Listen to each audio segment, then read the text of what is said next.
नमस्कार। विधानसभा और लोकसभा के स्पीकरों की मनमानी नहीं, लक्ष्मण रेखा तय करेगी अदालतें। साथियों, जैसा कि आप सब लोगों ने देखा होगा कि विधानसभा का जो स्पीकर है, जो विधानसभा का जो अध्यक्ष है, किसी दल से जुड़ा हुआ होता है। जब विधानसभा में अयोग्यता का मुद्दा उठता है तो उस समय वो अपने दलीय राजनीति को ध्यान में रखते हुए निर्णय लेते हैं। लेकिन अब अदालतें इनके लिए लक्ष्मण रेखा तय करें। कई मर्तबा ऐसा हो चुका है।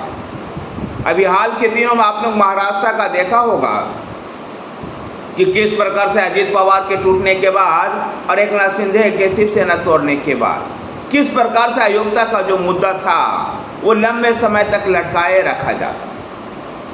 लेकिन अब तेलंगाना हाईकोर्ट का जो फैसला है वो इस ओर इशारा कर रहा है कि अदालतें जो है विधानसभा के स्पीकरों को मनमानी नहीं करने दी। कई ऐसे मुद्दे रहे हैं, कई ऐसे बार मर्तबा रहा है जब विधानसभा के अध्यक्ष के ऊपर पक्षपात और जानबूझकर के विधानसभा के सदस्यों के खिलाफ अयोग्यता की अर्जियों को लटकाने का आरोप लगता है। लेकिन फिर भी कई बार स्पीकर दलगत राजनीति के बंदिशों में बंधे रह जाते हैं।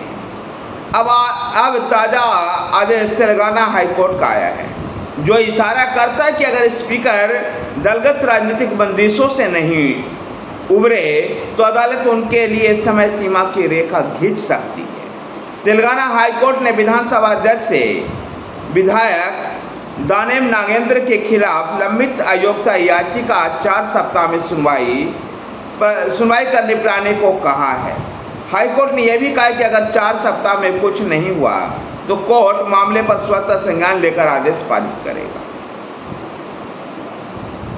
तेलंगाना के विधायक दानम नागेंद्र पर आरोप है कि वो बीआरएस के से इस्तीफा दिए बिना कांग्रेस से लोकसभा का चुनाव लड़े।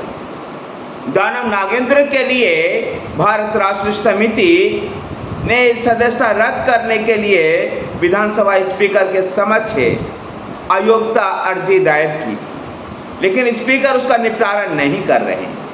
तेलंगाना हाईकोर्ट के न्यायाधीश बी विजयसन रेड्डी ने गत 9 सितंबर को आदेश में विधानसभा सचिवालय को निर्देश दिया कि नागेंद्र की अयोग्यता संबंधी याचिका पर सुनवाई के लिए 4 सप्ताह के भीतर शेड्यूल तय करें। जस्टिस रेड्डी ने कहा, इस मामले में स्पीकर के समक्ष अप्रैल और जुलाई में अयोग्यता अर्जियां दाखिल की गई थी, लेकिन आज तक फैसला नहीं हुआ। ये मामला केवल नागेंद्र को लेकर तेलंगाना का ही नहीं, कई राज्यों में देखा गया इस तरह का कि जहां स्पीकर की पार्टी जिस दल से वो जुड़े हुए होते हैं, स्पीकर प्रत्यक्ष या परोक्ष रूप से उन दलों के दलीय हित के अनुसार वो निर्णय लेते हैं। ऐसे में अदालतें कई बार इसको लेकर के स्पीकर का टांग खिंचाई कर चुकी है, लेकिन फिर भी स्पीकर है जो मानने का राजी नहीं हो रहे। इसलिए अदालतें अब एक लक्ष्मण रेखा तय करने पर विचार कर रही हैं। तेलंगाना हाईकोर्ट ने अपने आदेश में सुप्रीम कोर्ट के 21 जनवरी 2020 के मणिपुर मामले में दिए गए केशव मेघचंद्र सिंह के फैसले का आधार बनाया है, जिसमें शीर्ष अदालत ने कहा था स्पीकर को तय समय में अयोग्यता याचिका निपटाने का निर्देश दिया जा सकता है। हाईकोर्ट राज्य के एडवोकेट जनरल कि मेघचंद्र सिंह फैसले का अनुसरण नहीं किए जाने के संबंध में दी गई सारी दलीलों को खारिज कर दिया और कोर्ट ने कहा याचिका तकनीकी आधार पर जल्दबाजी के आधार पर खारिज करना ठीक नहीं है।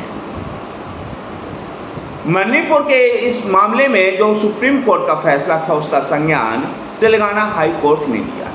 अभी आप सब लोग को याद होगा अजीत पवार और एकनाथ शिंदे वाले के समय में भी महाराष्ट्र के विधानसभा के अध्यक्ष राहुल नार्वेकर ने किस प्रकार से इसको लटकाए रखा था और इससे अब स्पीकरों को बाज आनी चाहिए। इस तरह का अगर कुछ भी कृत्य होता है तो